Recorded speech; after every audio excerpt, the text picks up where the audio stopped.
Hello, तो welcome to my YouTube channel. अपन फिर से स्टार्ट कर रहे हैं MSc second sem in organic chemistry unit third का एक नेक्स्ट टॉपिक।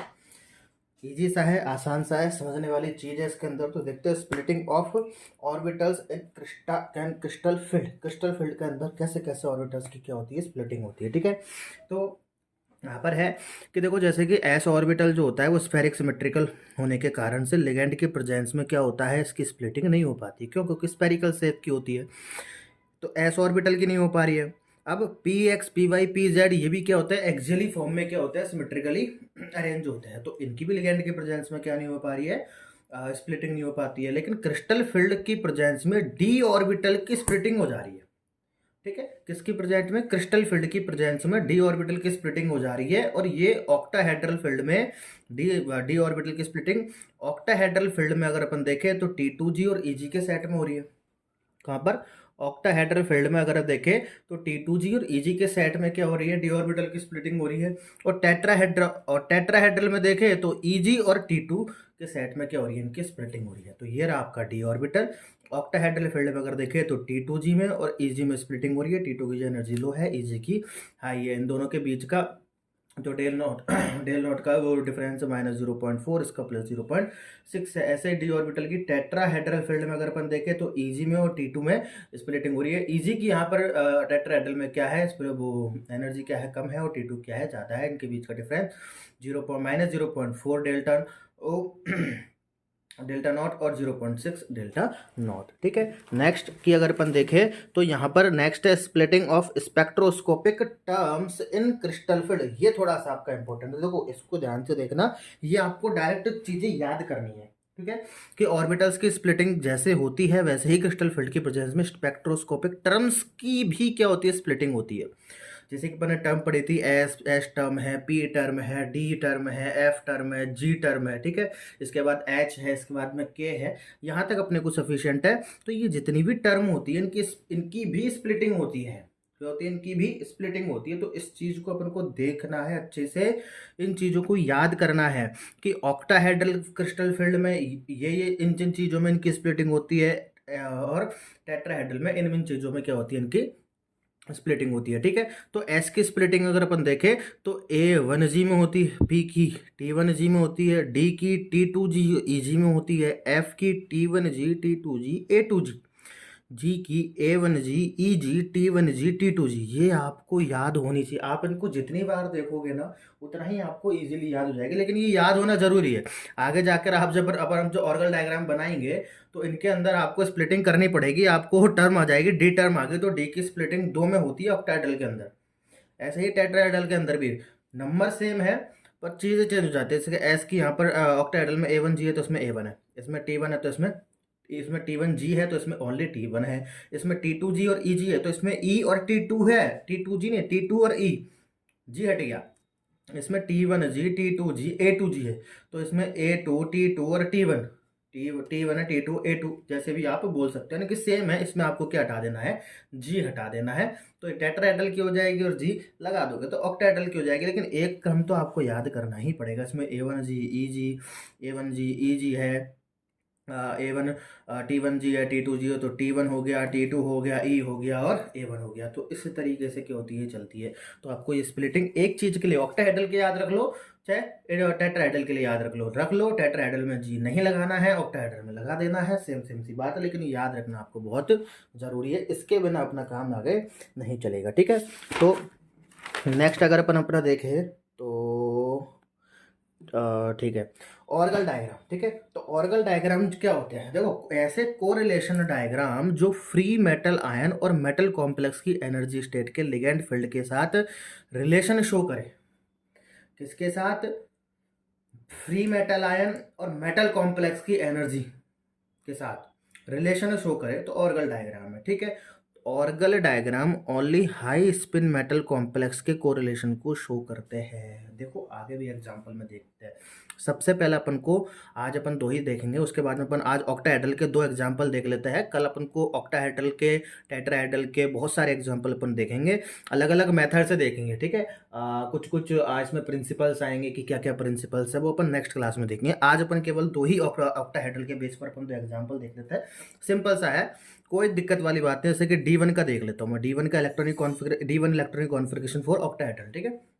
तो ऑक्टाहेड्रल के अंदर मैं D1 कॉन्फ़िगरेशन के लिए और ऑर्गल डायग्राम देख रहा हूँ।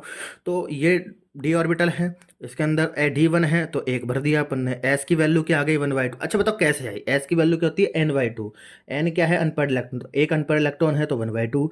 मल्टीप्लिसिटी होती है आपकी n+1, 1+1 2 आ गई। एल क्या होती है अपनी, 2 एकम 2 यानी कि 2, बाकी का सब है नहीं, तो 2 आ गई। और 2 नंबर पे कौन सी टर्म रहती है, डी। अब मैंने आपको बोला था कि आपको यहाँ पर स्प्लिटिंग याद करनी पड़ेगी टर्म्स की, तो डी टर्म आ गई। तो D2 क्यों लगाया, क्योंकि मल्टीप्लिसिटी 2 है, तो D2 की अपन की स्प्लिटिंग क्या होगी, T2G में और EG में होगी। किस में होगी, T2G में और EG में। T2G की एनर्जी लो है, EG की अपनी ज़्यादा है। ध्यान आया, T2G ये रहा, EG ये रहा, सबके ऊपर 2 लग रहा है, इस जगह पर काम आएगा। और ये ऑर्गल डायग्राम है, इसी के आपको नंबर मिलेंगे एग्जाम के अंदर, ये बहुत जरूरी है बनाना, ठीक है। अब इसकी कुछ चीज़ें देखते हैं। इलेक्ट्रॉनिक कॉन्फ़िगरेशन ग्राउंड स्टेट, ठीक है। ग्राउंड स्टेट में इलेक्ट्रॉनिक कॉन्फ़िगरेशन सिंपल सी बात है, T2G और EG में डिवाइडेड हुआ है, तो T2G और EG। सबसे पहले लो एनर्जी में इलेक्ट्रॉन भर जाएंगे, तो 1 E इलेक्ट्रॉन है तो 1 भर दिया। ये तो अपना नॉर्मल इलेक्ट्रॉनिक कॉन्फ़िगरेशन होगी, ठीक है। अब इसका ग्राउंड स्टेट का अगर अपन देखें तो EG तो 0 है, EG तो 0 है, तो बच्चा T2G, तो T2G लेके और आपका मल्टीप्लिसिटी कितनी आई थी 2, तो ये लिख दिया। तो ग्राउंड स्टेट आपको देखा हो तो ग्राउंड स्टेट टर्म सिंबल जब पढ़ाए थे, तो लास्ट में जो आपका वो निकल रहा था टर्म सिंबल, उसी के ऊपर क्या, तो आपका ये इस टाइप के टर्म सिंबल निकल रहे थे। अब इसमें ग्राउंड स्टेट कॉन्फ़िगरेशन इस टाइप से निकल रहा है, समझ में आया। Electronic configuration in excited state, excited state में देखो क्या होता है, ग्राउंड स्टेट में जो इलेक्ट्रॉन्स होते हैं लो एनर्जी में, एक्साइटेड स्टेट में क्या करते हैं, लो एनर्जी से कोई एक इलेक्ट्रॉन जाता है और हायर एनर्जी में पहुंच जाता है। तो यहाँ पर तो केवल एक ही इलेक्ट्रॉन है जो कि T1G के पास है, तो ये क्या हो जाएगा, उचक के EG के पास पहुंच जाएगा। तो उचक के EG के पास पहुंच गया तो T2G 0 हो गया, EG 1 हो गया।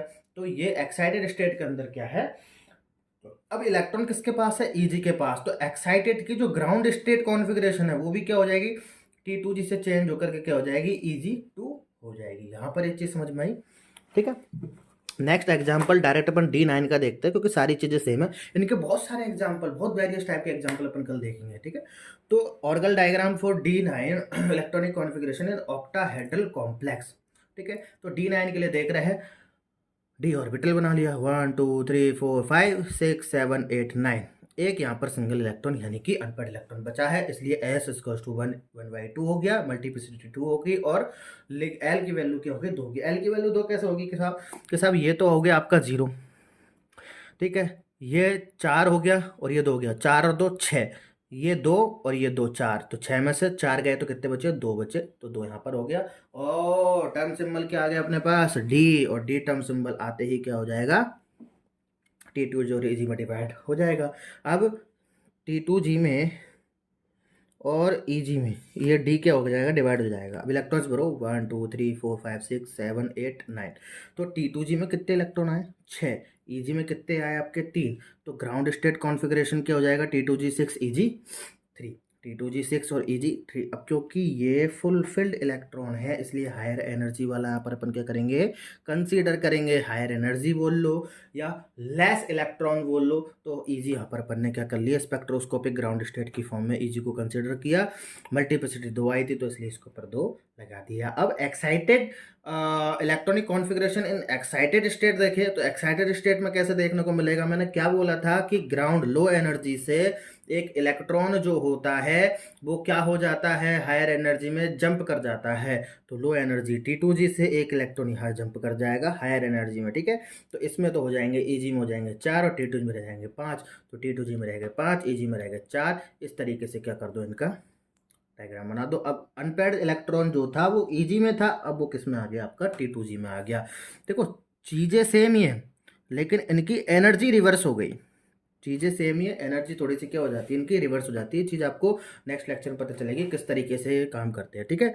तो इसकी एक्साइटेड स्टेट की अब अपन को क्या लेनी पड़ेगी, तो अब इनकी एक्साइटेड स्टेट की क्या लेनी पड़ेगी अपन को, स्पेक्ट्रोस्कोपिक ग्राउंड स्टेट लेनी पड़ेगी। कैसे, अब अनपेयर्ड इलेक्ट्रॉन किस में है, T2G में, तो कंसीडर किसको करेंगे, T2G को। पहले अनपेयर्ड इलेक्ट्रॉन था EG में, इसलिए अपन ने ग्राउंड स्टेट की फॉर्म में, स्पेक्ट्रोस्कोपिक ग्राउंड स्टेट की फॉर्म में EG को लिया, ठीक है। अब अनपेयर्ड इलेक्ट्रॉन है अपना T2G में, तो अब ग्राउंड स्टेट एक्साइटेड फॉर्म में है, तो उसको अब अनपेड इलेक्ट्रॉन जब T2G में है तो अब T2G को कंसिडर करेंगे स्पेक्ट्रोस्कोपिक एक्साइटेड ग्राउंड स्टेट में। ठीक है, दो अपना मल्टीप्लिसिटी है तो इसलिए दो लगा दिया। ए इलेक्ट्रो ऑर्गल डायग्राम देख लो, डी को डिवाइड कर दिया Eg में और T2G में 2 लगा दिया, क्योंकि मल्टीप्लिसिटी क्या है इनकी, 2 एलिगेंट फील्ड शो करता है। ठीक है, यहाँ पर अपना आज का लेक्चर खत्म। कल के लेक्चर को ध्यान से अपन देखेंगे, आप वेट कीजिए, कल आपको समय पर वही जिस टाइम पे आज लेक्चर अपलोड होगा उसी टाइम पे कल भी अपलोड कर दिया जाएगा। तो अच्छे से देखिए, पढ़िए, लाइक कीजिए, सब्सक्राइब कीजिए, और कोई भी दिक्कत अगर आपको आ रही है तो कमेंट बॉक्स में कमेंट कीजिए।